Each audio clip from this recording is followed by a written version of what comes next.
Carta aos Romanos, capítulo 1. Eu, Paulo, sou um fiel escravo de Jesus Cristo, escolhido como apóstolo autorizado para proclamar o que Deus tem falado e feito. Escrevo esta carta a todos os cristãos de Roma, amigos de Deus. Os escritos sagrados trazem anúncios antigos dos profetas a respeito do Filho de Deus, que mostra suas raízes na história, por ser descendente do rei Davi. Sua identidade única de Filho de Deus foi demonstrada pelo Espírito, quando Jesus foi ressuscitado dos mortos e comprovado como Messias, nosso Senhor. Por meio dele, recebemos a graça generosa de sua vida e a urgente tarefa de transmiti-la a outros, para que a recebam quando decidirem pela confiança obediente em Jesus. Vocês são quem são por causa dessa graça e do chamado de Jesus Cristo. E eu os saúdo agora pela graça generosa de Deus, nosso Pai, e do nosso Senhor Jesus, o Messias. Dou graças a Deus por meio de Jesus, por todos vocês. Faço isso em primeiro lugar porque em toda parte recebo notícias da vida de fé que vocês têm, e toda vez que as ouço, dou graças a Deus. E Deus, a quem dedico adoração e serviço, divulgando as boas notícias a respeito de seu Filho, a mensagem, sabe que quando penso em vocês em minhas orações, e isso acontece o tempo todo, expresso o desejo de que Ele prepare o caminho para que eu possa visitá-los. Quanto maior a demora, mais eu sofro. Quero muito estar aí para compartilhar o dom de Deus pessoalmente e vê-los crescer fortes diante dos meus olhos. Mas não pensem que farei isso sem querer nada em troca. Vocês têm tanto para me dar quanto eu a vocês.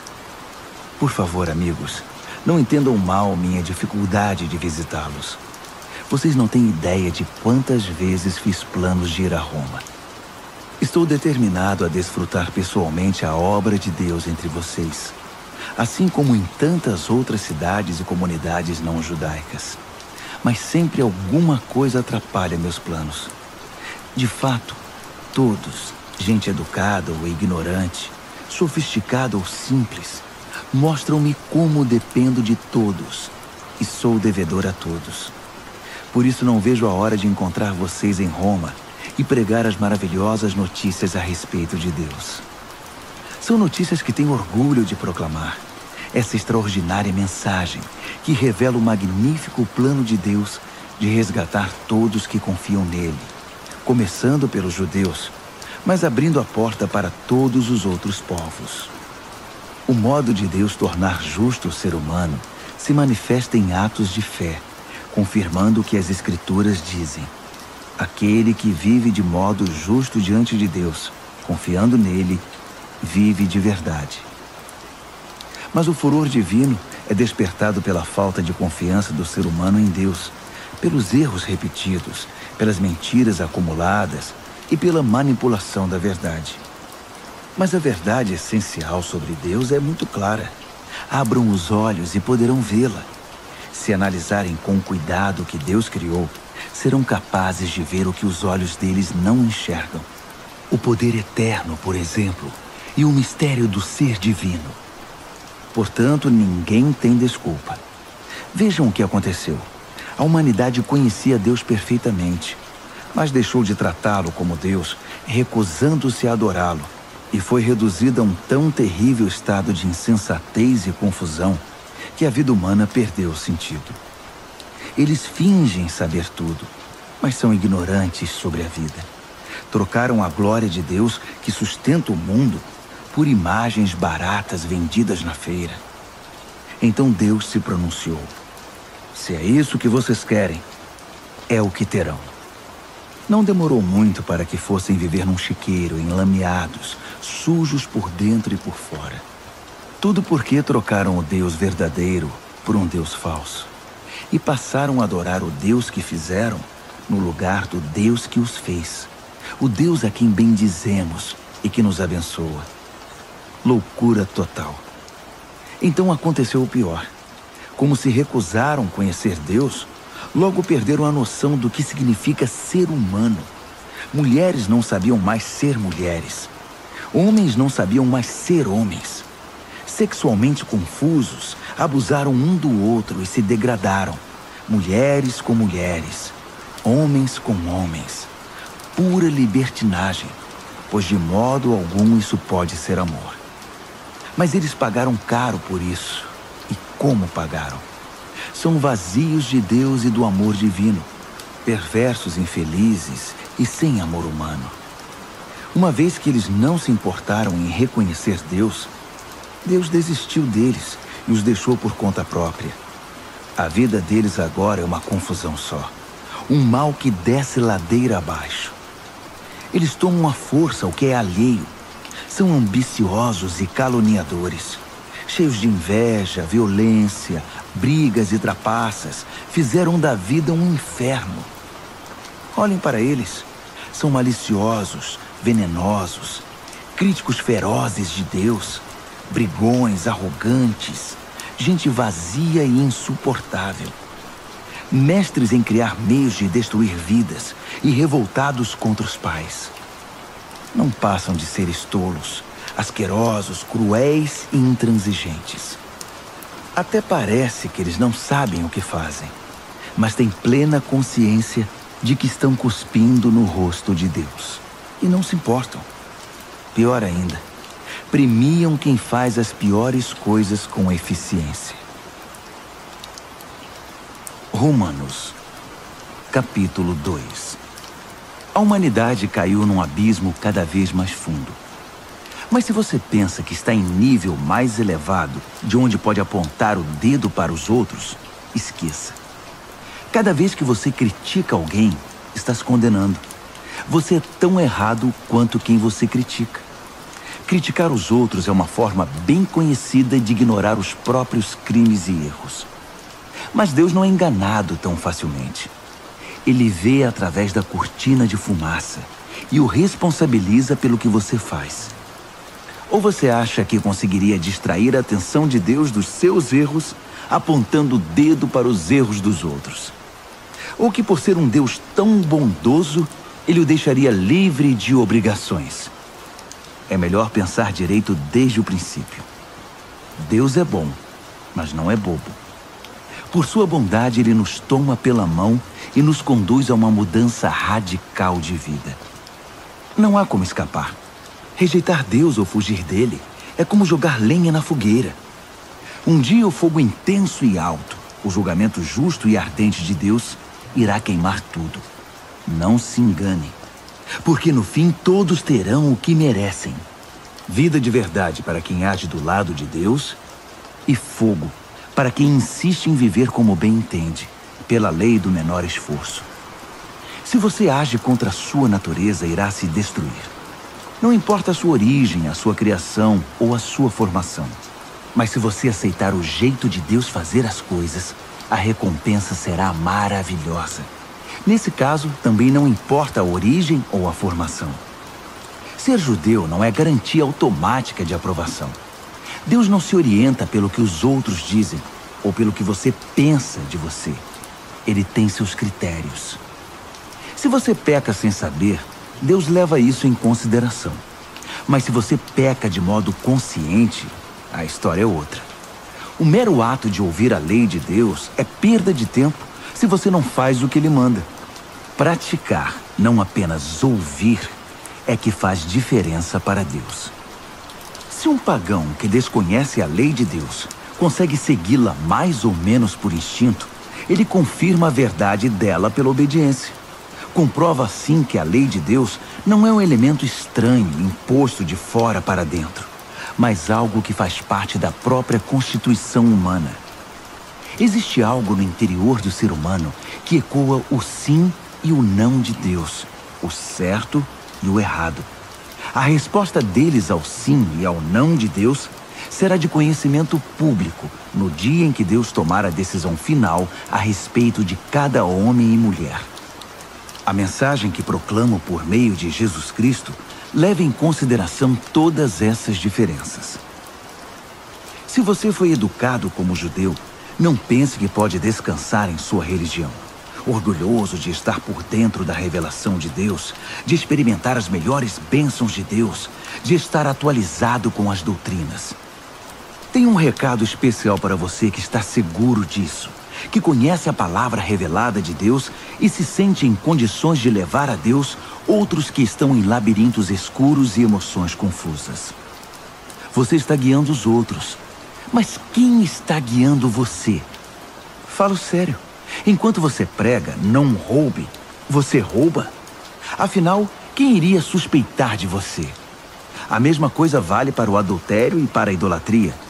Você consegue se safar de qualquer situação com discursos eloquentes sobre Deus e sua lei.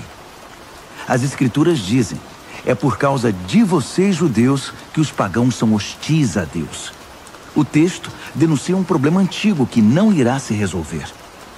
A circuncisão, o ritual no corpo que marca você como judeu, só terá importância se sua vida estiver de acordo com a lei de Deus. Se não estiver, é pior que não ser circuncidado. O oposto também é verdadeiro. Quem não é circuncidado e vive nos caminhos de Deus é tão bom quanto o circuncidado, e até melhor. É melhor guardar a lei de Deus sem ser circuncidado que quebrá-la sendo circuncidado. Entenda isto.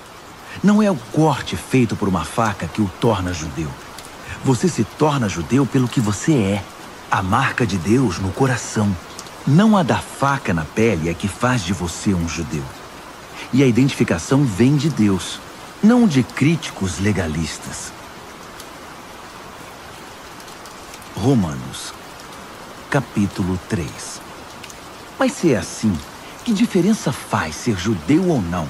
Ser ensinado nos caminhos de Deus ou não?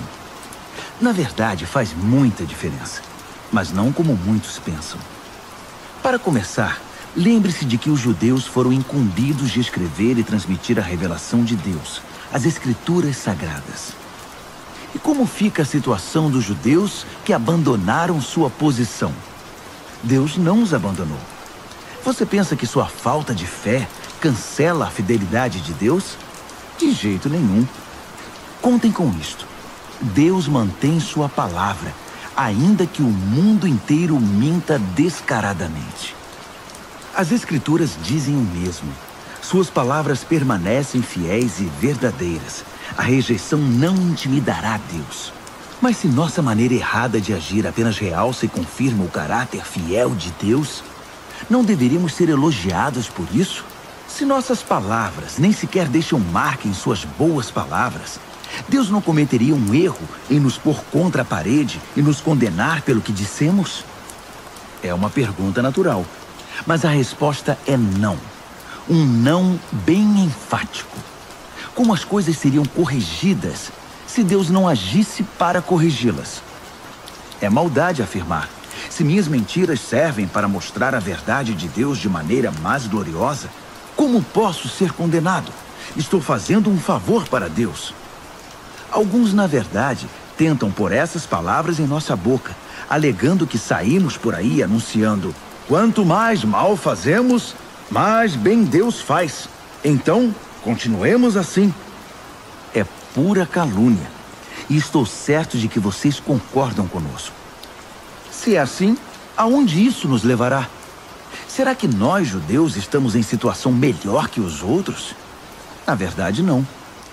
Basicamente, todos nós, judeus e não judeus, começamos em condições idênticas. Todos nós começamos como pecadores. As Escrituras não deixam dúvidas sobre isso. Não há ninguém vivendo como deve, nenhum sequer. Ninguém entende, ninguém presta atenção em Deus. Todos eles erraram o caminho. Todos estão vagueando sem rumo. Ninguém está vivendo da maneira correta. E não creio que há quem o consiga. A garganta deles é um túmulo aberto. E a língua escorregadia para enganar. Cada palavra que pronunciam está impregnada de veneno. Eles abrem a boca e empesteiam o ar. São eternos concorrentes ao prêmio Pecador do Ano. E emporcalham a terra com sofrimento e ruína. Não fazem a menor ideia do que seja viver em comunidade. Eles passam por Deus e o ignoram. Está claro que esse texto não representa o que Deus diz a respeito dos outros, mas o que diz sobre nós, a quem as Escrituras foram primeiramente endereçadas. Está claro também que somos todos pecadores, cada um de nós. Estamos no mesmo barco furado com todos os outros. Nosso envolvimento com a revelação de Deus não nos deixa de bem com Ele. Isso só faz realçar nossa cumplicidade com o pecado de todos os outros. Mas agora há algo novo no horizonte. Aconteceu o que Moisés e os profetas anunciaram por tanto tempo. Deus resolveu agir para acertar as coisas sobre as quais lemos nas Escrituras por meio do que Jesus fez por nós. E não apenas por nós, mas por todos os que creem nele, pois nisso não há diferença entre nós e eles. Uma vez que nós e eles reunimos esse longo e lamentável registro como pecadores e provamos que somos incapazes de viver a vida gloriosa que Deus deseja para o ser humano, Deus resolveu fazer isso por nós. Por pura graça generosa, Ele decidiu acertar nossa situação com Ele. Um presente do céu.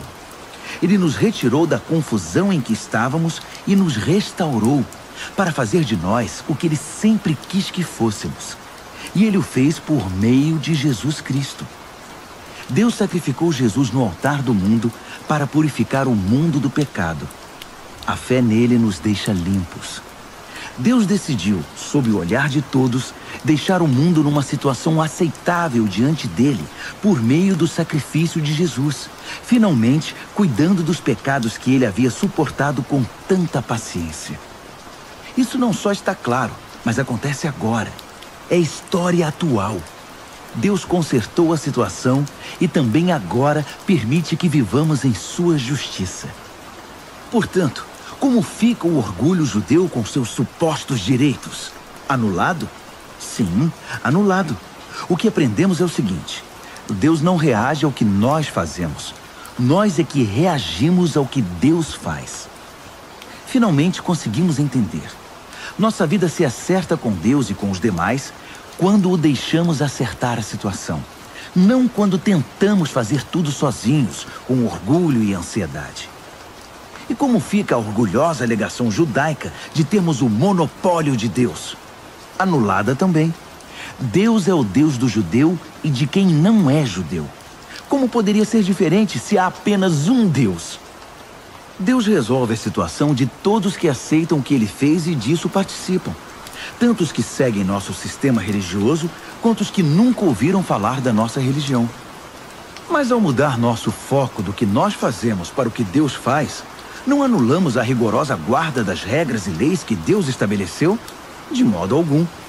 Quando adotamos o estilo de vida condizente com essa reconciliação, nós as confirmamos. Romanos, capítulo 4. Pois bem, como encaixar o que sabemos a respeito de Abraão, nosso primeiro pai na fé, nessa nova maneira de enxergar as coisas? Se Abraão tivesse sido aprovado por Deus pelo que fez, ele poderia ter recebido crédito. Mas o que temos é a história de Deus, não a de Abraão. Assim lemos nas Escrituras. Abraão participou do que Deus fez por ele e isso foi decisivo.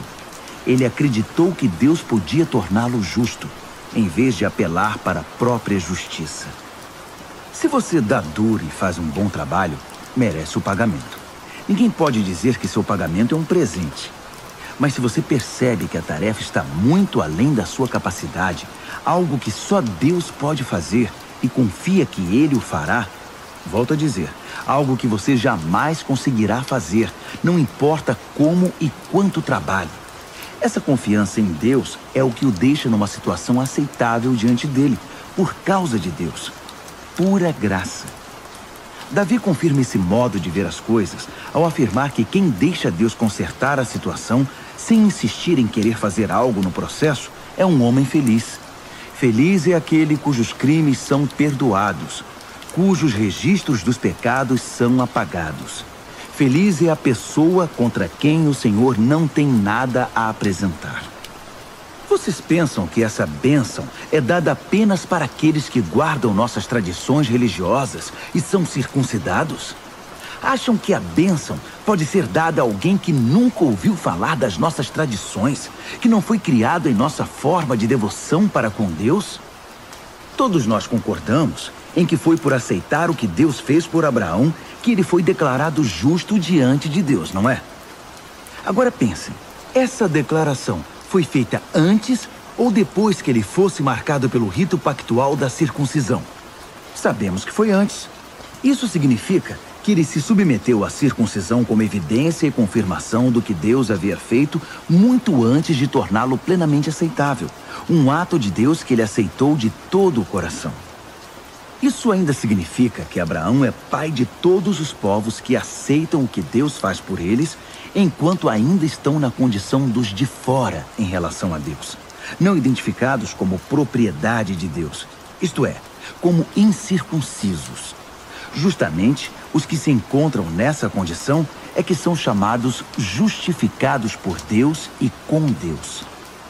Abraão, claro, também é o pai dos que se submeteram ao rito da circuncisão, não apenas por causa do rito, mas porque desejavam abraçar pela fé o que Deus fez por eles, seguindo o exemplo de vida que Abraão viveu antes de ser marcado pela circuncisão. A famosa promessa de Deus a Abraão, que ele e seus descendentes possuiriam a terra, não foi feita em razão de algo que Abraão tenha feito ou viria a fazer. Foi baseada na decisão de Deus de acertar tudo para com ele, e foi disso que Abraão participou quando creu. Se alguém receber esse presente de Deus apenas por ter seguido certas ordens ou por ter cumprido formalidades, essa confiança não faz sentido, e a promessa vira um contrato frio. Seria um acordo comercial, não uma promessa santa. Um contrato cheio de pormenores, elaborado por um advogado detalhista, pode resultar em obrigações que você jamais seria capaz de cumprir. Mas se não há contrato, apenas uma promessa, e uma promessa de Deus, você não pode quebrá-la. É por isso que o cumprimento da promessa de Deus depende inteiramente da confiança que depositamos nele e em seus caminhos, e de que o aceitemos e a tudo que ele faz. A promessa de Deus chega como um presente. É o único modo de garantir a participação nela, tanto os que guardam as tradições religiosas, quanto os que nunca ouviram falar delas. Porque Abraão é o pai de todos nós. Ele não é o nosso pai racial. Isso seria ler a história de trás para frente. Ele é nosso pai na fé. Chamamos Abraão de pai, não porque Deus lhe tenha dado atenção por ter vivido como santo, mas porque Deus agiu em Abraão quando ele não era ninguém. Não é o que lemos nas Escrituras que Deus diz a Abraão: farei de você pai de muitos povos? Abraão foi primeiro chamado de pai e depois se tornou pai, porque ousou acreditar que Deus faria o que somente Deus poderia fazer: levantar os mortos para a vida e com uma palavra trazer algo à existência a partir do nada. Não havia esperança, mas Abraão creu, decidido a viver não com base no que sabia que era incapaz de fazer, mas no que Deus disse que ele faria. Assim, foi feito pai de uma multidão de povos. O próprio Deus declarou: você terá uma grande família, Abraão. Abraão não ficou pensando em sua incapacidade, dizendo: sem chance, este corpo de 100 anos nunca vai gerar um filho. Ignorou décadas de infertilidade de Sara e foi persistente. Não foi reticente sobre a promessa de Deus com questionamentos. Em vez disso, mergulhou na promessa e se fortaleceu. Ficou à disposição de Deus, certo de que ele cumpriria o que tinha dito. É por isso que se diz: Abraão foi declarado justo diante de Deus ao confiar que Deus o justificaria. Mas não é só Abraão. O mesmo acontece conosco. O mesmo é dito a respeito de nós, que aceitamos e cremos naquele que trouxe Jesus à vida, quando de igual modo não havia mais esperança. O Jesus que foi sacrificado fez-nos aceitáveis diante de Deus. Tornou-nos justos perante Deus. Romanos, capítulo 5. Ao aceitar pela fé o que Deus sempre desejou para nós, consertar nossa situação com Ele, tornar-nos prontos para Ele, alcançamos tudo isso com Deus por causa do nosso Senhor Jesus.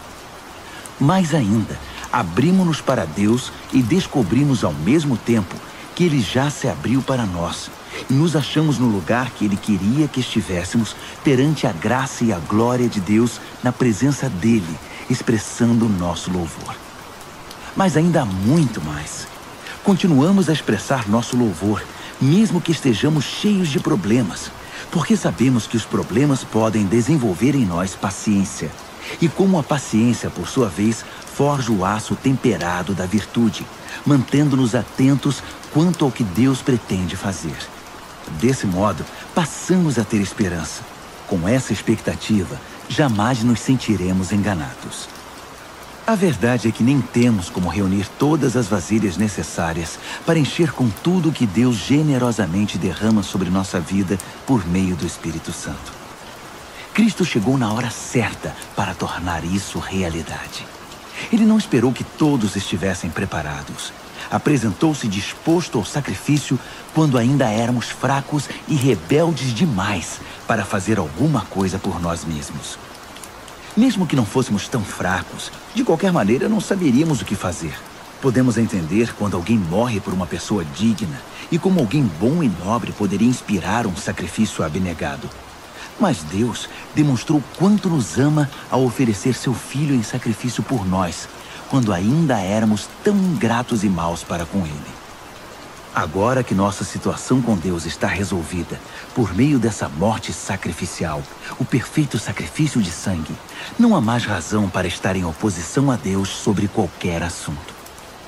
Se em nossa pior situação fomos postos em condição favorável diante de Deus pelo sacrifício de seu Filho, agora que estamos nessa situação maravilhosa, apenas imaginem como nossa vida poderá ser plena e gloriosa por meio da vida proporcionada pela ressurreição.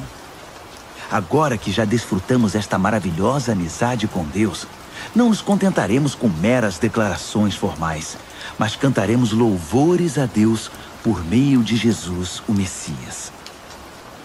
Vocês conhecem a história de Adão e de como ele nos lançou no dilema em que estamos. O primeiro pecado, depois a morte. E ninguém ficou isento do pecado ou da morte. Aquele pecado afetou os relacionamentos com Deus em tudo e com todo o mundo. Mas a extensão das consequências negativas não ficou clara até que Deus a explicasse em detalhes a Moisés. Até os que não pecaram como Adão, que desobedeceu a um mandamento específico de Deus, tiveram de experimentar o fim da vida, a separação de Deus. Mas Adão, que nos pôs nessa situação, também aponta para aquele que nos livrará dela. Todavia, o resgate não é proporcional ao pecado que traz morte. Se o pecado de um homem deixa multidões de pessoas no profundo abismo da separação de Deus, imaginem a eficácia do dom de Deus derramado por meio de um homem, Jesus Cristo. Não há comparação entre o pecado que traz morte e esse generoso dom gerador de vida. A sentença pronunciada sobre aquele pecado foi a morte, mas sobre os muitos pecados que se seguiram veio a sentença de vida.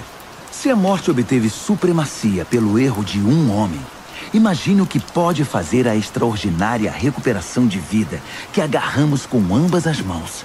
Esse dom de vida extravagante, essa restauração total, providenciados pelo homem Jesus Cristo. Aqui está um resumo de tudo.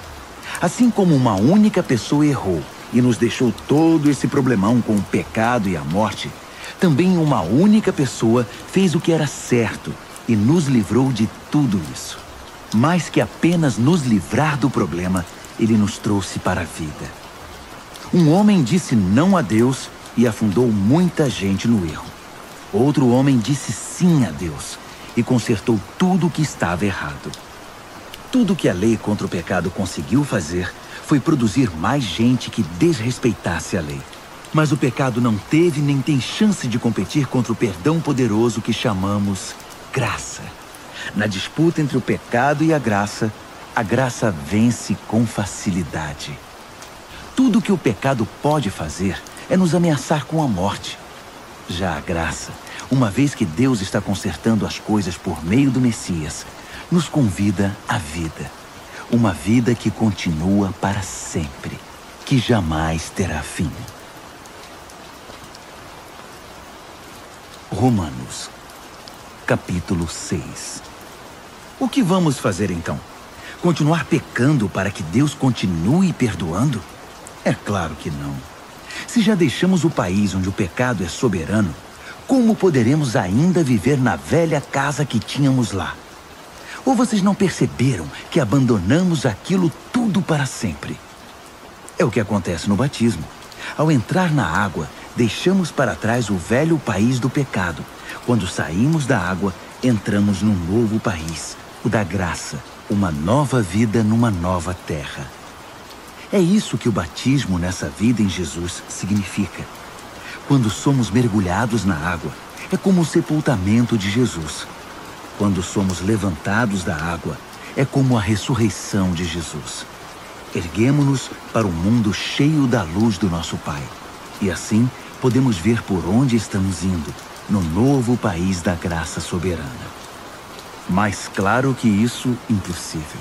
Nosso velho modo de viver foi pregado na cruz com Cristo, um fim decisivo para aquela vida miserável de pecado. Não estamos mais à mercê do convite do pecado. Cremos que se estamos incluídos na morte de Cristo, que venceu o pecado, estamos incluídos também em sua ressurreição, que nos traz vida. Sabemos que quando Jesus foi levantado dos mortos, isso foi um sinal de que a morte não seria mais o destino final.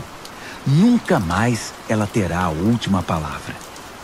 Quando Jesus morreu, ele levou o pecado consigo. Agora vivo, ele traz Deus a nós. De agora em diante devemos pensar assim. O pecado fala uma língua morta que nada significa para nós. Deus fala nossa língua materna e entendemos cada palavra. Vocês estão mortos para o pecado e vivos para Deus. Foi o que Jesus fez. Isso significa que vocês devem conduzir a vida de um modo que não deem oportunidade ao pecado. Não deem a ele nenhuma chance. Evitem até as mínimas coisas que estejam ligadas com o antigo modo de viver. Abracem de todo o coração e em tempo integral o modo de Deus agir. Lembrem-se de que vocês foram ressuscitados. O pecado não pode mais ditar as regras da vida de vocês. Afinal, vocês não estão mais vivendo sob a velha tirania. Estão vivendo na liberdade de Deus. Agora, se estamos livres da velha tirania, podemos viver como quisermos? Uma vez que estamos livres na liberdade de Deus, podemos fazer o que nos vier à cabeça? De jeito nenhum. Vocês sabem por experiência própria que certos atos baseados numa suposta liberdade acabam destruindo a liberdade. Ofereçam-se ao pecado, por exemplo, e será o último ato livre de vocês. Mas ofereçam-se aos caminhos de Deus e jamais perderão a verdadeira liberdade. Durante a vida inteira, vocês deixaram o pecado ditar as regras. Mas graças a Deus, vocês começaram a ouvir um novo Senhor, cujas ordens os deixam livres para viver na liberdade dele. Falo da liberdade para facilitar a compreensão. Vocês com certeza se lembram do tempo em que faziam o que queriam, sem se importar com os outros nem com Deus, e a vida só piorava, enquanto a liberdade diminuía. Quanta diferença agora! Vocês vivem na liberdade de Deus, com a vida restaurada, crescendo em santidade. Durante todo o tempo em que vocês faziam o que queriam, ignorando Deus, nem se preocupavam em pensar ou viver de modo correto, nem cogitavam fazer pelo menos alguma coisa certa. Mas isso era a liberdade? O que ganharam com isso? Nada de que possam se orgulhar agora, não é? Aonde isso os levou? A um beco sem saída. Mas agora que encontraram a verdadeira liberdade, não precisam mais ouvir as exigências do pecado. Vocês descobriram o prazer de ouvir Deus falando com vocês. Que bela surpresa! Uma vida plena, restaurada, integrada no presente, com muito mais vida a caminho. Trabalhem para o pecado por toda a vida, e seu pagamento será a morte.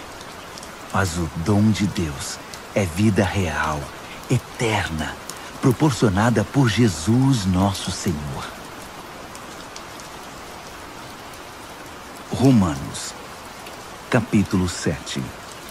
Amigos, vocês não devem ter nenhum problema para entender isto, pois conhecem a lei, como ela funciona e como afeta apenas quem está vivo.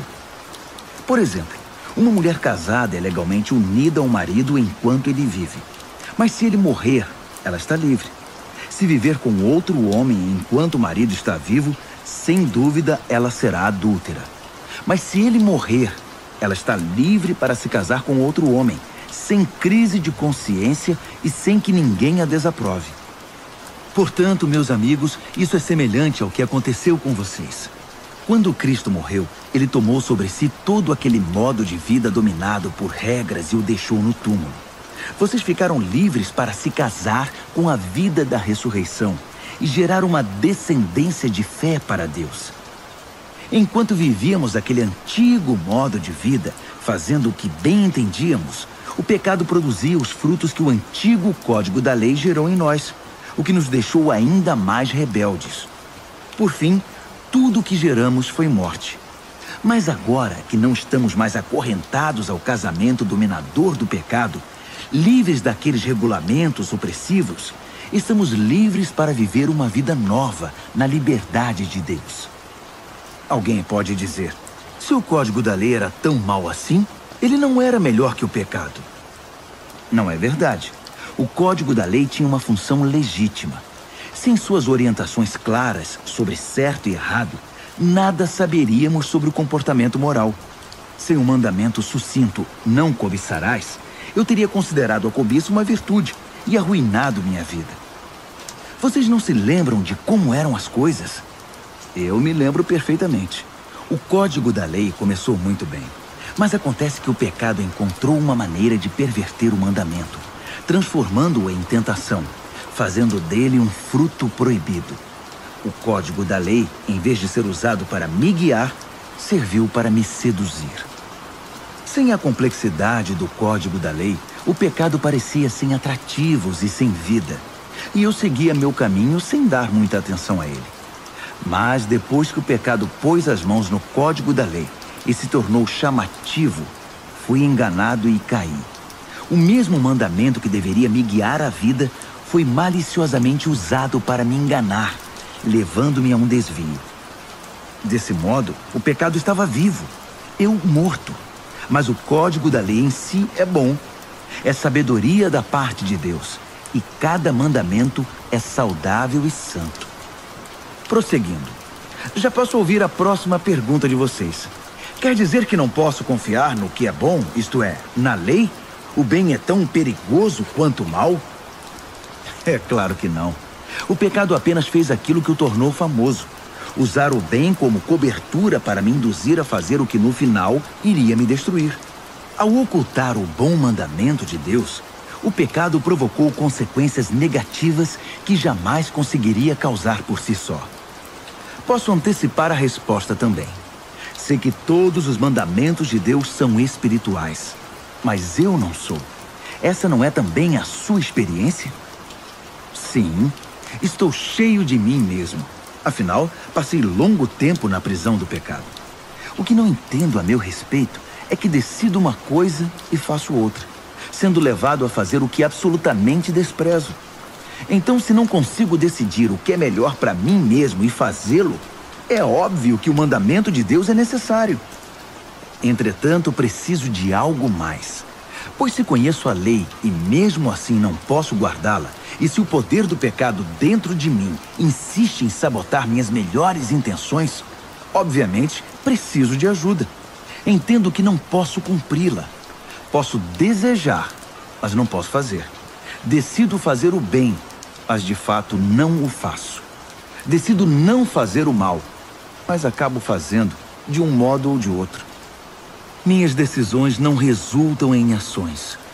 Algo está muito errado no meu interior e sempre tira o melhor de mim. Isso acontece tanto que já é previsível. No momento em que decido fazer o bem, o pecado está lá para me derrubar. É pura verdade que eu me alegro nos mandamentos de Deus. Mas é óbvio que nem tudo em mim é festa. Partes de mim se rebelam em segredo. E quando menos espero, elas assumem o controle. Já tentei de tudo, mas nada resolve. Já não aguento mais. Não há ninguém que possa me ajudar? Não é essa a verdadeira pergunta? A resposta, graças a Deus, é que Jesus Cristo pode e me ajuda. Ele agiu para consertar as coisas nesta vida de contradições com a qual quero servir a Deus de todo o coração e mente. Mas sou puxado pela influência do pecado e acabo fazendo algo que não desejo.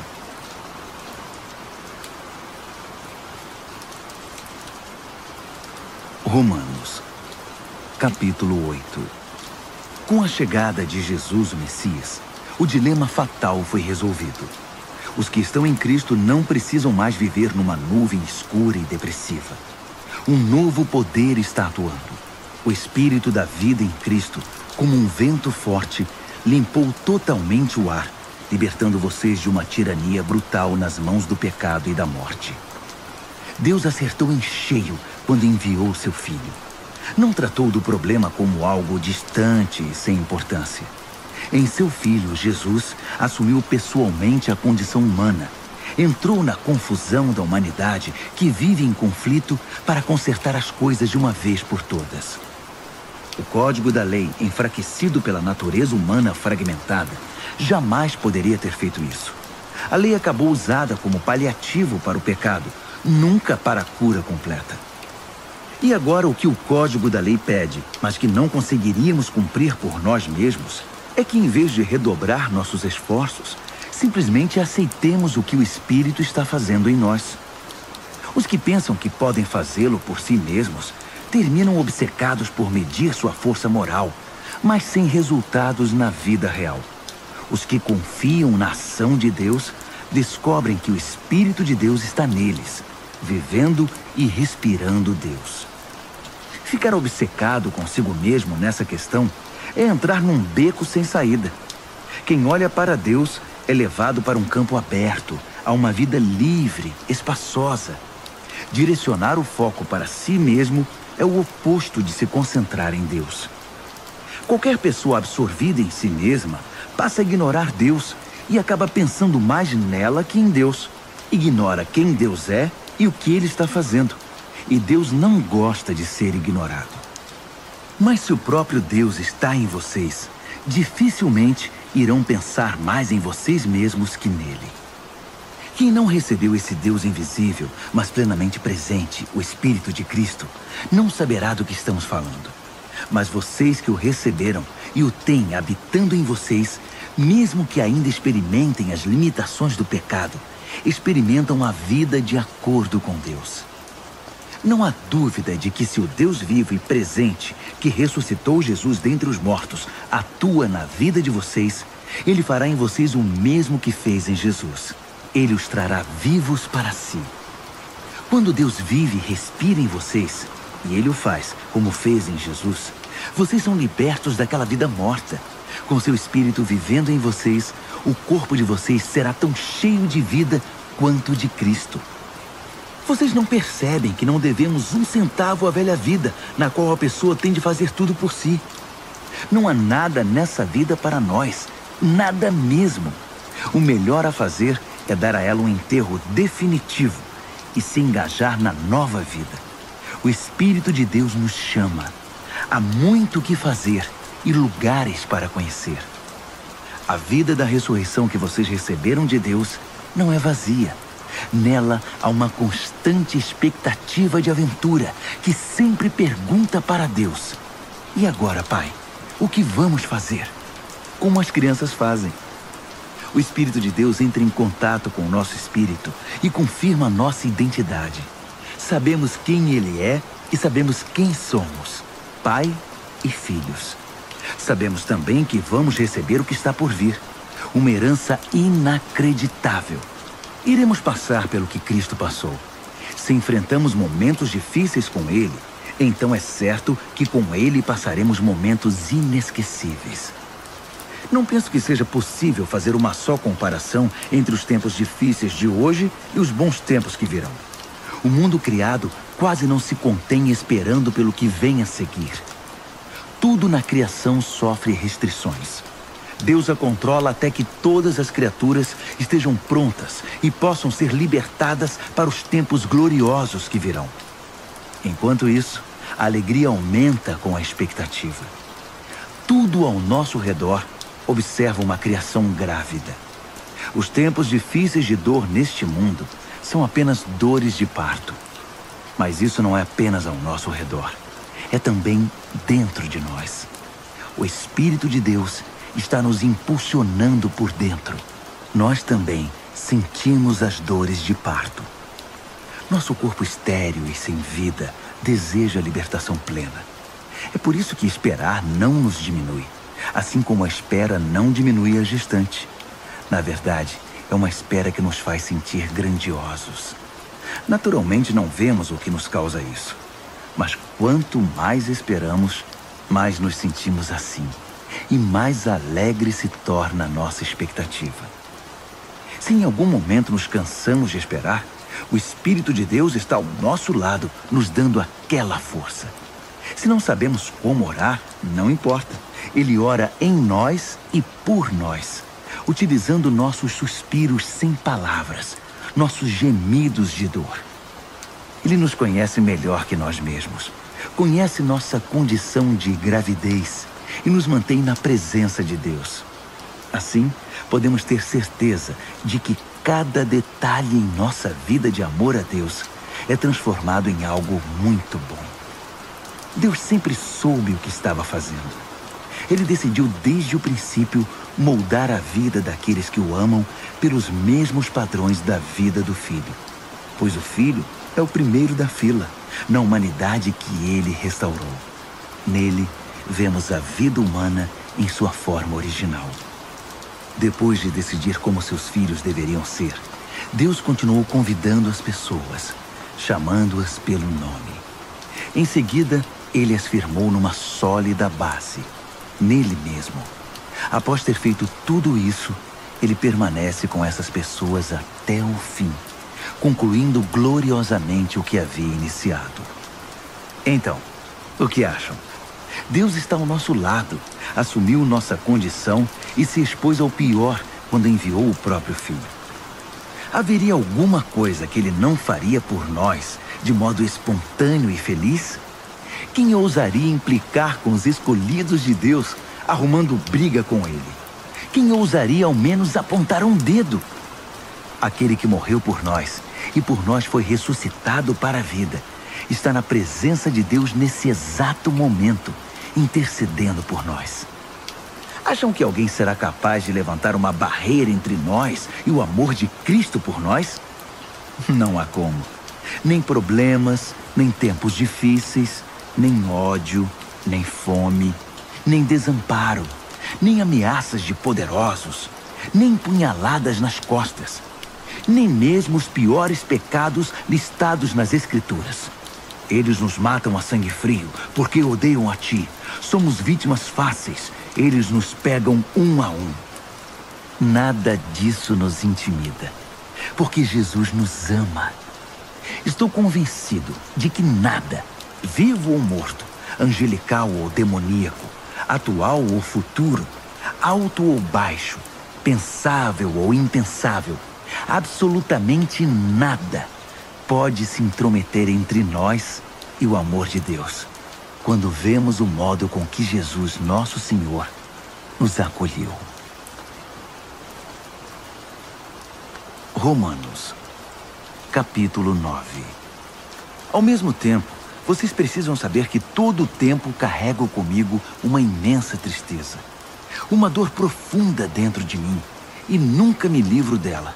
Não estou exagerando. Cristo e o Espírito Santo são minhas testemunhas. São os israelitas. Se houvesse um jeito de eu ser amaldiçoado pelo Messias para que eles fossem abençoados por ele, eu o faria sem hesitar. Eles são minha família. Cresci com eles. Eles tinham tudo. Família, glória, reuniões, revelações, adoração, promessas. Sem falar que são o povo de onde veio o Messias, o Cristo, que é Deus sobre tudo, sempre. Amém. Mas não pensem que a palavra de Deus tenha falhado em algum ponto. O problema é antigo. Para começar, nem todos os israelitas fisicamente são israelitas espiritualmente. Não foi a linhagem de Abraão que trouxe essa identidade, e sim a promessa de Deus. Lembram-se do que foi dito: sua família será considerada por Isaac? Isso significa que a identidade israelita nunca foi determinada fisicamente, por transmissão genética, mas por Deus, pela promessa. Lembram-se da promessa? Quando eu voltar no próximo ano por esta época, Sara terá um filho. E não foi a única vez. Também foi feita uma promessa para Rebeca, muito além da genética. Quando ficou grávida do nosso antepassado Isaac e esperava os gêmeos ainda inocentes, incapazes de fazer bem ou mal, ela recebeu uma confirmação especial da parte de Deus. Na ocasião, Deus mostrou que seu propósito não é algo que dependa do que fazemos ou deixamos de fazer, e sim determinado por sua decisão, vindo diretamente de sua iniciativa. Deus disse a Rebeca: o primeiro a nascer dos gêmeos ocupará o segundo lugar. Mais tarde, a situação deu origem à dura frase: eu amei Jacó, mas rejeitei Esaú. Será que com isso podemos dizer que Deus é injusto? Vamos devagar. Deus disse a Moisés: misericórdia é comigo mesmo, compaixão é comigo mesmo. A compaixão não nasce em nosso coração compadecido, nem em nosso esforço moral, mas na misericórdia divina. Foi o mesmo caso do faraó. Eu o escolhi para ser mero coadjuvante no drama da minha poderosa salvação. Tudo o que estamos dizendo é que Deus tem a primeira palavra, iniciando a ação, na qual fazemos nossa parte para o bem ou para o mal. Então você pergunta: como pode Deus nos culpar por qualquer coisa se Ele está no controle de tudo? Se as grandes decisões já foram tomadas, que temos nós com isso? Calma. Quem você pensa que é para argumentar com Deus? Por algum instante você achou que algum de nós sabe o bastante para questioná-lo? O vaso não se dirige aos dedos que o moldaram dizendo: por que você me deu essa forma? Não é óbvio que o oleiro tem todo o direito de transformar um pedaço de argila num vaso de flores e outro numa panela de cozinhar feijão? Se Deus precisa de um pote especial para a sua ira e outro para a sua bondade gloriosa, não estará ele certo? O mesmo ele fez com os judeus, mas também acontece com outros povos. Oséias deixa isso claro: eu chamarei os sem nome e os nomearei. Chamarei os desprezados e os farei amados. No lugar em que gritaram: você não é ninguém, eles chamam vocês de filhos do Deus vivo. Isaías mantém a ênfase. Se cada grão de areia da praia fosse numerado e a soma chamada escolhidos de Deus, eles seriam ainda números, não nomes. A salvação vem por escolha pessoal. Deus não nos conta, chama pelo nome. Meros números não são seu objetivo.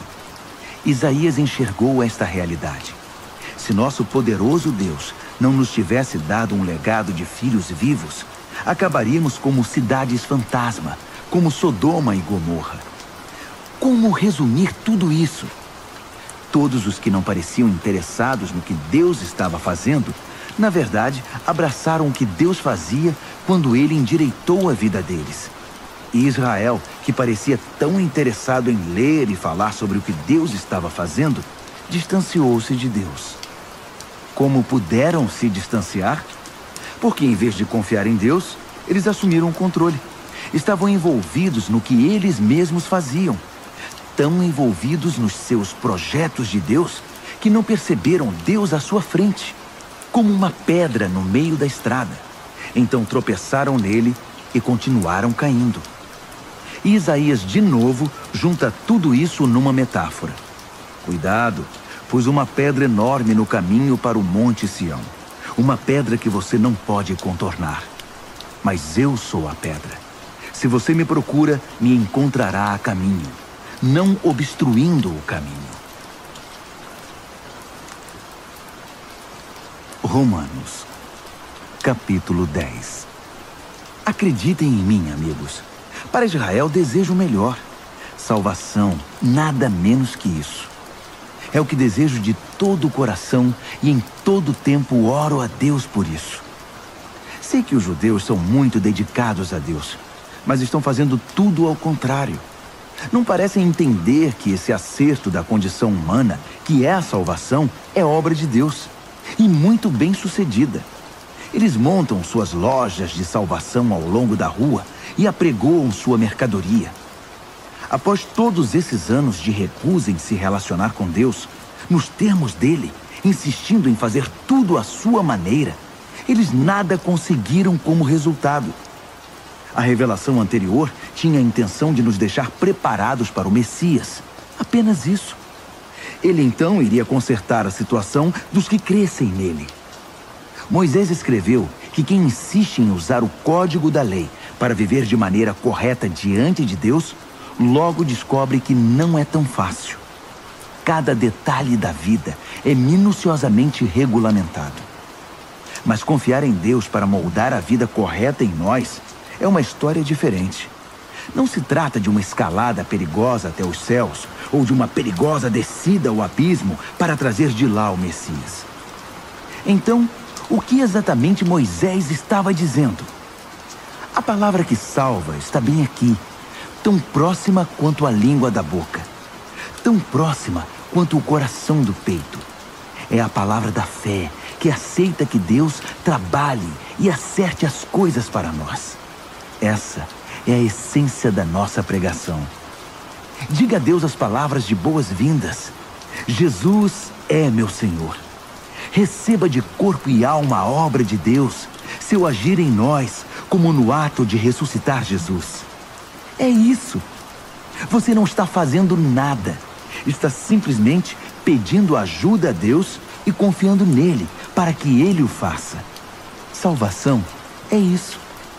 Com todo o seu ser, você aceita o agir de Deus para consertar a situação e pode dizer em alto e bom som: Deus acertou tudo entre mim e ele. As Escrituras garantem: ninguém que confie em Deus de todo o coração irá se arrepender disso. Isso não mudou. Não importa qual seja o antecedente religioso de alguém. O mesmo Deus é por todos nós, agindo do mesmo modo, com incrível generosidade para com todos os que buscam sua ajuda. Todo aquele que clamar, socorro Deus, alcançará ajuda.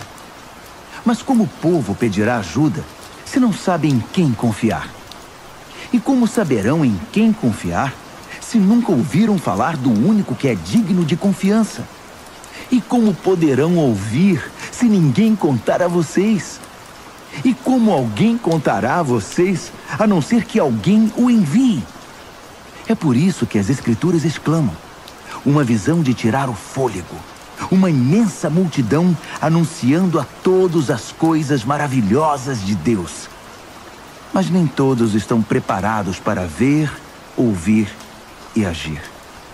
Isaías perguntou o que todos nós em algum momento perguntamos: Deus, será que alguém se importa? Será que alguém está ouvindo ou acreditando numa única palavra de tudo isso? A questão é a seguinte: antes de crer, você tem de ouvir. E a não ser que a palavra de Cristo seja pregada, não há nada para ouvir. Mas não são inúmeras as oportunidades que Israel tem de ouvir e entender o que está acontecendo? Inúmeras, eu disse. As vozes dos pregadores se foram pelo mundo, sua mensagem pelos 7 mares da terra. Então, a grande pergunta é: por que Israel não entendeu que não tinha espaço nessa mensagem? Moisés acertou quando predisse: quando vir Deus alcançar todos aqueles a quem você considera inferiores, estranhos, você irá morrer de inveja. Quando vir Deus alcançar os povos que você considera ignorantes espirituais, você vai ficar furioso. Isaías ousa pronunciar as seguintes palavras de Deus: povos me encontraram e me receberam, povos que nunca haviam me procurado. E eu encontrei e recebi povos que nunca antes haviam perguntado a meu respeito. Então ele conclui com uma acusação. Dia após dia, chamei Israel de braços abertos, e para minha tristeza, não vi resposta a não ser puro desdém. Romanos, capítulo 11. Será que isso significa que Deus está tão farto de Israel que não quer mais nada com eles? É claro que não. Lembrem-se de que quem escreve estas coisas é um israelita, um descendente de Abraão, da tribo de Benjamim. Mais judeu, impossível. Não estamos, portanto, falando de rejeição. Deus está muito envolvido com Israel. Investiu demais nesse povo para desistir agora. Elias, angustiado por causa desse mesmo Israel, clamou em oração.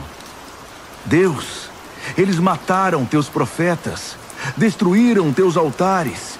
Só eu sobrevivi e agora eles estão atrás de mim. Lembram-se da resposta de Deus? Eu ainda tenho 7.000 que não desistiram.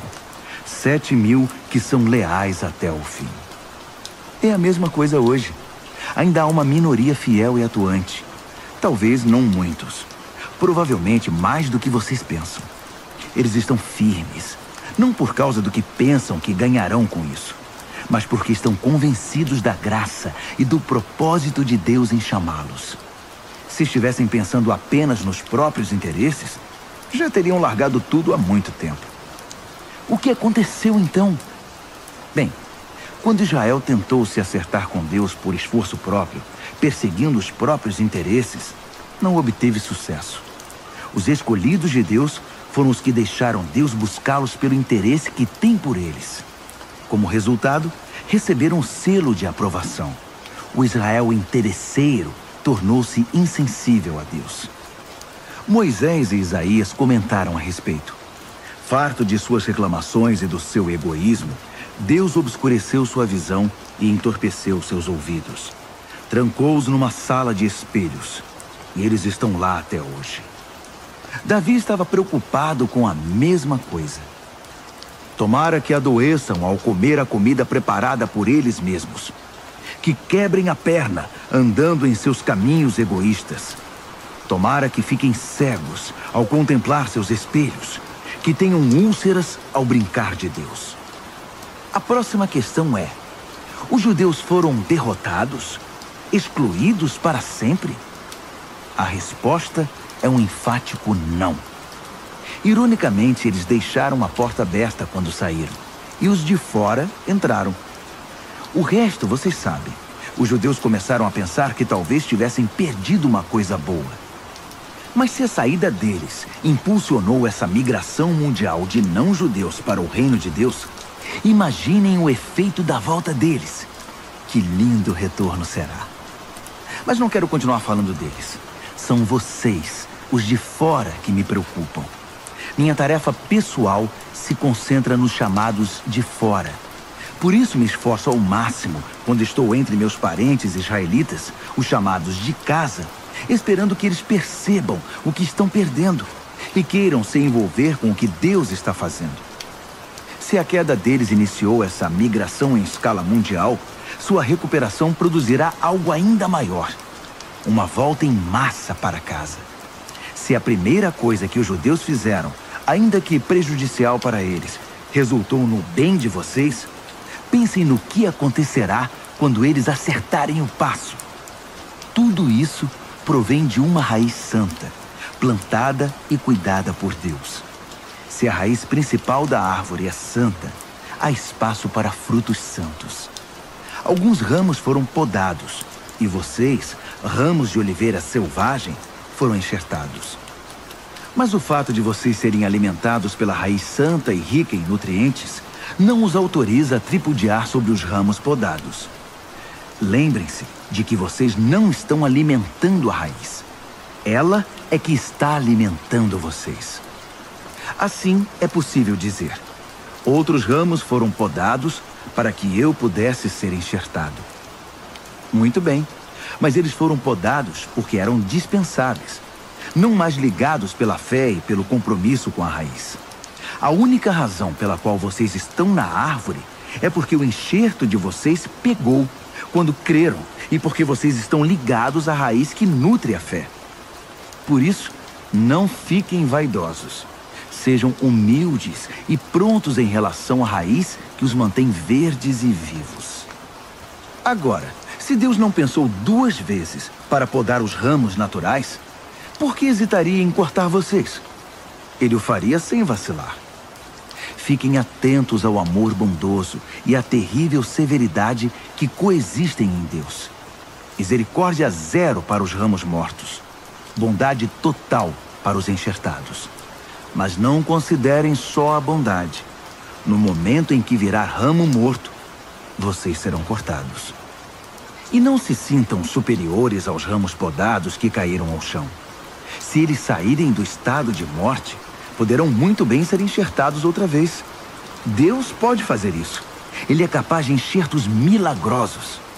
Porque se ele pôde enxertar vocês, ramos cortados de uma árvore qualquer, numa das árvores do pomar, ele não terá dificuldade de enxertar de volta na árvore de origem ramos que cresceram nela. Alegrem-se por estar na árvore e esperem o melhor para os outros. Quero ser o mais claro possível, amigos. O assunto é complicado. É fácil interpretar errado o que está acontecendo e, com arrogância, presumir que vocês são a realeza e eles apenas o povão excluído. Mas não é assim. Essa dureza da parte de Israel em relação a Deus é temporária e tem o efeito de permitir o acesso de todos os que estão de fora, de modo que, por fim, a casa se encha. Antes do fim de tudo, haverá um Israel aperfeiçoado. Está escrito: um campeão virá das montanhas de Sião. Ele purificará a casa de Jacó. E esse é meu compromisso com o meu povo: a remoção dos seus pecados. Enquanto vocês ouvem e abraçam as boas notícias da mensagem, fica parecendo que os judeus são inimigos de Deus. Mas visto da perspectiva de longo alcance do propósito abrangente de Deus, eles continuam sendo os mais antigos amigos de Deus. Os dons e o chamado de Deus têm garantia total. Jamais são cancelados. Houve uma época, não muito tempo atrás, em que vocês estavam separados de Deus. Mas depois, os judeus fecharam a porta para Deus e houve uma abertura para vocês. Agora, eles estão de fora, mas com a porta aberta para vocês, eles têm ainda a opção de voltar. De algum modo, Deus permite que todos nós conheçamos o que é estar de fora, para que Ele, pessoalmente, possa abrir a porta e nos receber de volta. Vocês, por acaso, já viram algo que se compare à graça generosa de Deus ou à sua profunda sabedoria? É algo acima da nossa compreensão, que jamais entenderemos. Há alguém que possa explicar Deus? Alguém inteligente o bastante para lhe dizer o que fazer? Alguém que tenha feito a ele um grande favor? Ou a quem Deus tenha pedido conselho? Tudo dele procede. Tudo acontece por intermédio dele. Tudo termina nele. Glória para sempre. Louvor para sempre. Amém. Amém. Amém.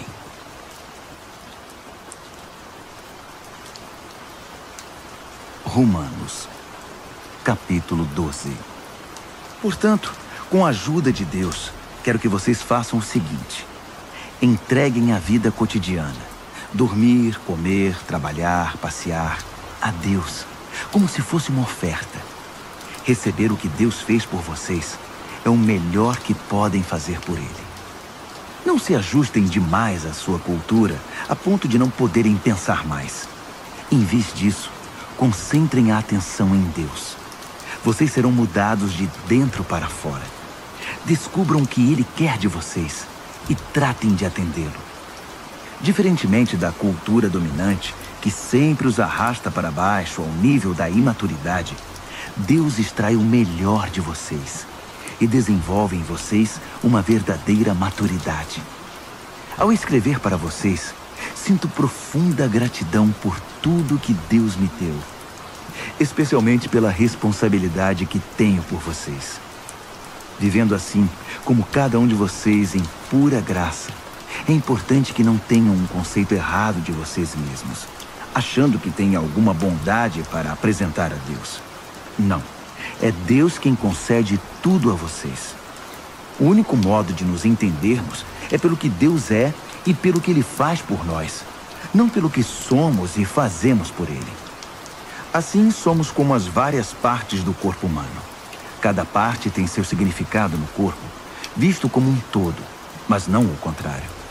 O corpo de que estamos falando é o corpo formado pelas pessoas escolhidas por Cristo. Cada um de nós encontra significado e função como parte desse corpo. Não podemos ser como um dedo decepado que não tem valor. Então, desde que estejamos ligados às outras partes constituídas de maneira genial e funcionando maravilhosamente no corpo de Cristo, sejamos o que fomos feitos para ser, sem inveja ou sentimento de superioridade sobre os outros, sem tentar ser algo que não somos. Se você prega, limite-se a pregar a mensagem de Deus. Se você ajuda, apenas ajude. Não tente assumir o comando. Se você ensina, apegue-se ao ensino. Se você tem a capacidade de encorajar, tome cuidado para não se tornar autoritário. Se você recebeu alguma posição de responsabilidade, não manipule. Se você foi chamado para ajudar gente em angústia, fique de olhos abertos e seja rápido em responder. Se você trabalha com os desamparados, não se permita ficar irritado ou deprimido por causa deles. Mantenha o sorriso. Amem de verdade, não de maneira fingida. Evitem o mal ao máximo. Apeguem-se ao bem como puderem. Sejam bons amigos que amam profundamente. Não procurem estar em evidência. Não se deixem esgotar. Mantenham-se animados e dispostos. Sejam servos vigilantes do Senhor, com uma expectativa alegre. Não desistam em tempos difíceis, mas orem com fervor. Ajudem os cristãos necessitados e pratiquem a hospitalidade. Abençoem os inimigos. Não haja maldição em suas palavras. Riam quando seus amigos estiverem alegres. Chorem com eles quando estiverem tristes. Ajudem-se uns aos outros. Não sejam arrogantes. Façam amigos entre as pessoas mais simples. Não se julguem importantes. Não revidem. Descubram a beleza que há em todos. Se você a descobriu em você, faça o mesmo com todos. Não insistam na vingança. Ela não pertence a vocês. Eu vou julgar. Eu vou cuidar disso, diz Deus. As Escrituras recomendam que se você vir seu inimigo com fome, ofereça-lhe um bom almoço. Se estiver com sede, dê-lhe de beber. Sua bondade irá surpreendê-lo. Não permita que o mal vença em sua vida, mas vença o mal com a prática do bem. Romanos, capítulo 13. Sejam bons cidadãos. Todos os governos estão abaixo de Deus. Se há paz e ordem, é ordem de Deus. Então vivam de modo responsável como cidadãos. Se forem irresponsáveis para com o Estado, estarão sendo irresponsáveis para com Deus, e Deus pedirá contas disso. As autoridades constituídas só serão uma ameaça se desobedecerem. Os cidadãos decentes não têm o que temer. Querem estar em boa situação com o governo? Sejam cidadãos responsáveis, e o governo trabalhará a seu favor. Mas se vocês desobedecem às leis o tempo todo, cuidado. Os guardas não estão aí apenas para serem admirados por seus uniformes. Deus também tem interesse em manter a ordem e os usa para isso. Portanto, vivam com responsabilidade. Não apenas para evitar a punição, mas por ser a maneira certa de viver. É por isso também que vocês pagam impostos, para que a ordem seja mantida. Cumpram suas obrigações como um cidadão. Paguem seus impostos, paguem suas contas, respeitem seus superiores. Não façam dívidas, a não ser a imensa dívida de amor que vocês têm uns para com os outros. Quando vocês amam uns aos outros, estão cumprindo a lei, o código da lei. Não durma com uma pessoa casada. Não tire a vida de ninguém. Não pegue o que não é seu. Não fique o tempo todo desejando o que você não tem. E todos os outros nãos que você pensar se resume nisto. Ame o próximo como a você mesmo. Você não faz nada errado quando ama o próximo. Adicione tudo ao código da lei e a soma total sempre dará amor. Mas cuidem para não serem absorvidos pelas obrigações diárias a ponto de perderem tempo e se distraírem de Deus.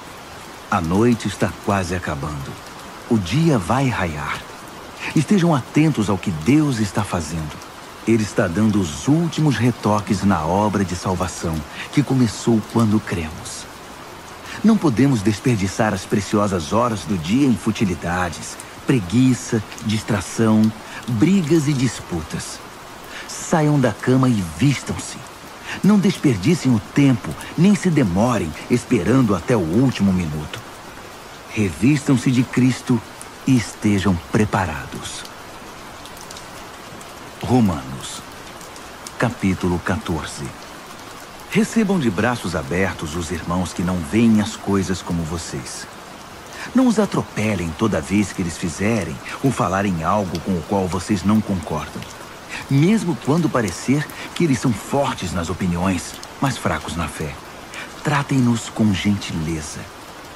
Por exemplo, uma pessoa viajada pode muito bem estar convencida de que pode comer de tudo que há na mesa, enquanto o outro, com uma formação diferente, pode pensar que o certo é ser vegetariano.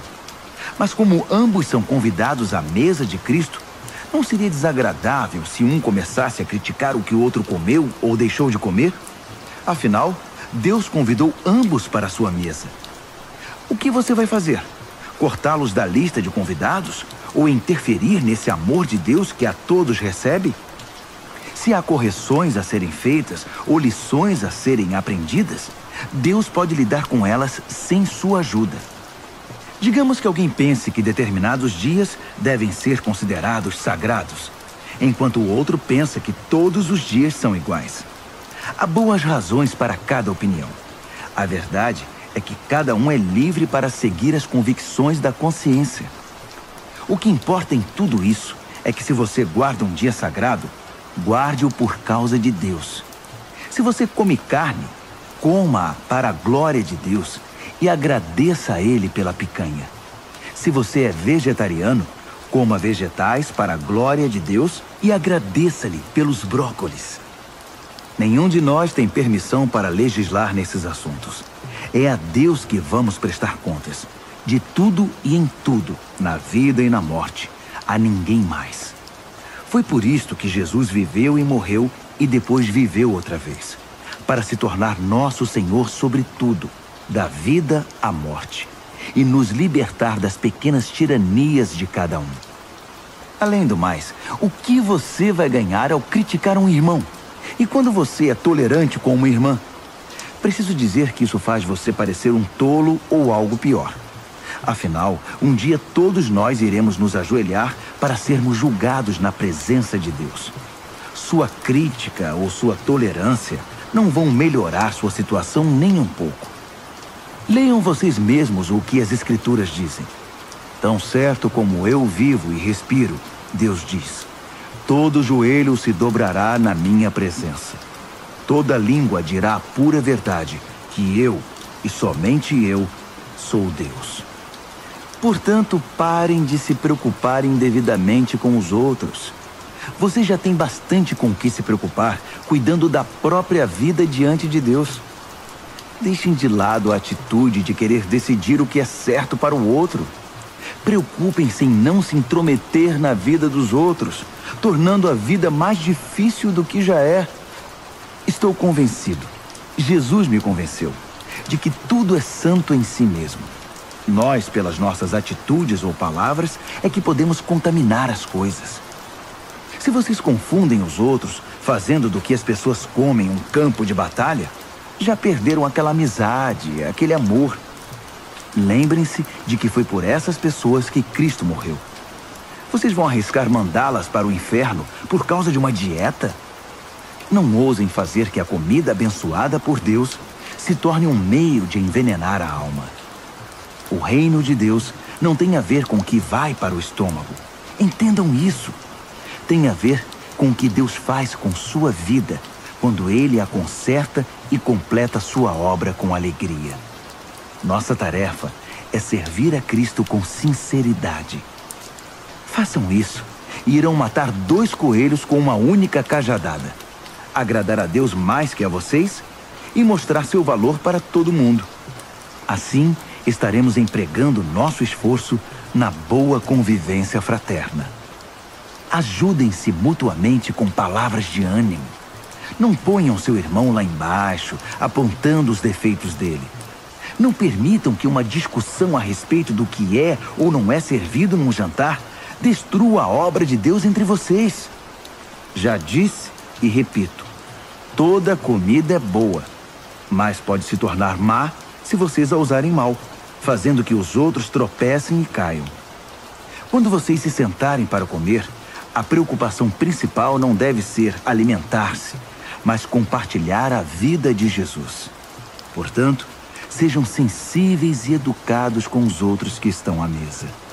Não comam, façam ou falem nada que interfira na livre troca de amor cristão. Cultivem o relacionamento com Deus, mas não o imponham aos outros. Vocês serão felizes se seu comportamento e sua fé forem coerentes.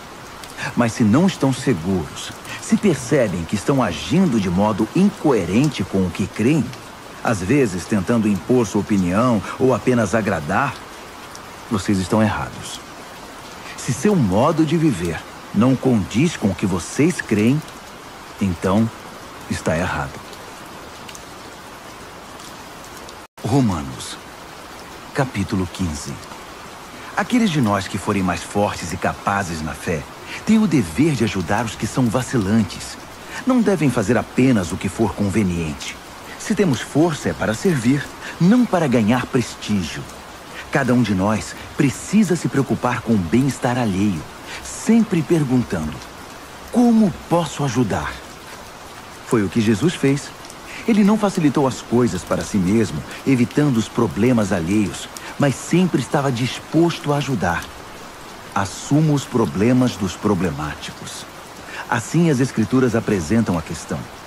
Ainda que isso tenha sido registrado nas Escrituras há muito tempo, estejam certos de que foi escrito para nós. Deus quer que o seu chamado firme e permanente, combinado com o conselho caloroso e pessoal das Escrituras, venham a nos caracterizar, mantendo-nos alerta para o que Ele vier a fazer.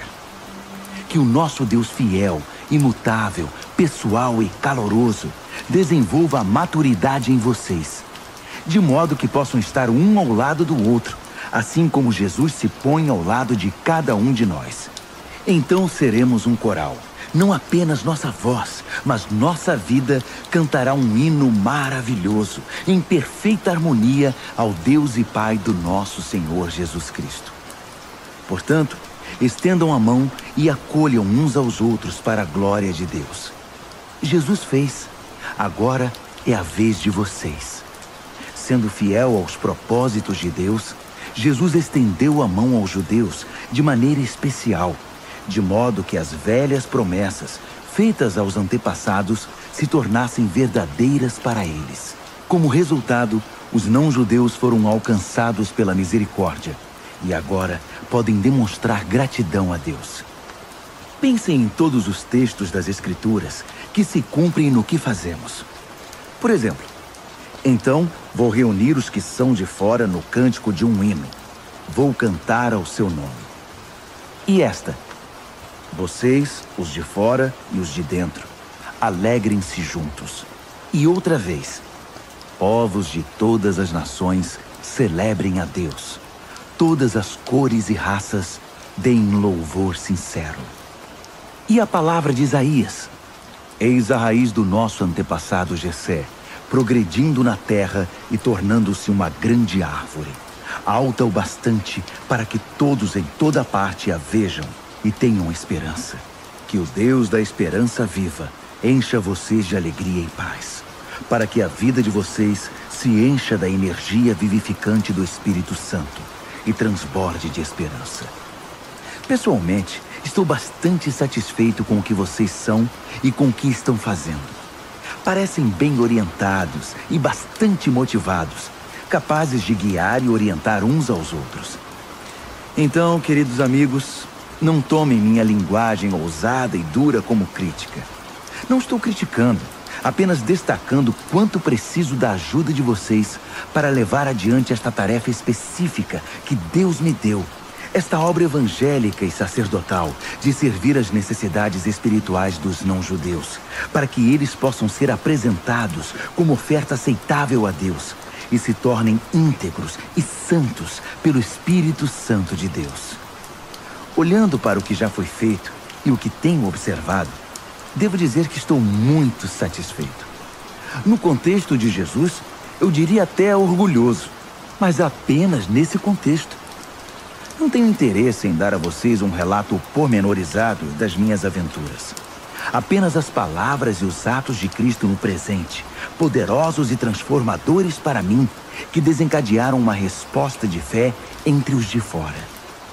Nesses caminhos, tenho pregado a mensagem de Jesus, desde Jerusalém até o noroeste da Grécia. Tenho tido o cuidado de levar a mensagem apenas aos lugares nos quais Jesus ainda não é conhecido e adorado, seguindo o que está escrito: aqueles a quem nunca se falou a respeito dele, estes irão vê-lo. Os que nunca ouviram falar dele, estes receberão a mensagem. É por isso que estou demorando tanto para visitar vocês.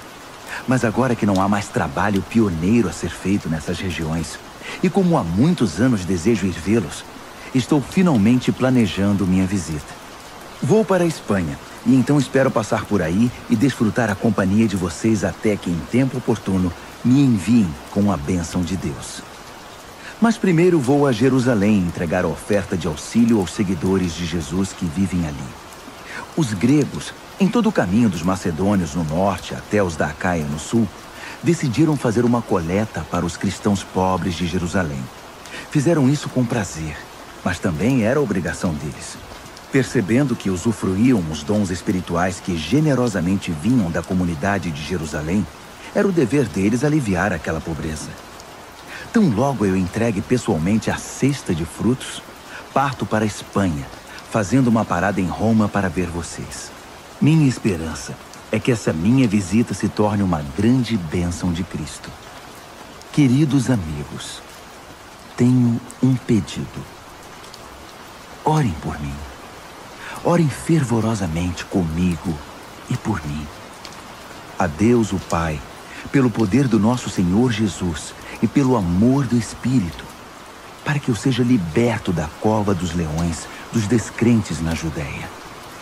Orem também para que minha oferta de auxílio aos cristãos de Jerusalém seja aceita no mesmo espírito em que foi recolhida. Assim, querendo Deus, irei até vocês com um coração leve e ansioso pelo consolo da companhia de vocês.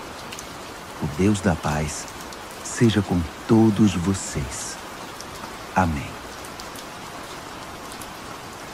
Romanos, capítulo 16. Recebam bem nossa amiga Febe, que está a serviço do Senhor com a hospitalidade pela qual nós cristãos somos conhecidos. De todo o coração eu a recomendo, bem como sua obra. Ela é uma representante central da igreja de Cencreia. Ajudem-na em tudo o que ela pedir. Febe merece tudo o que fizerem por ela, pois já ajudou muita gente, até mesmo a mim.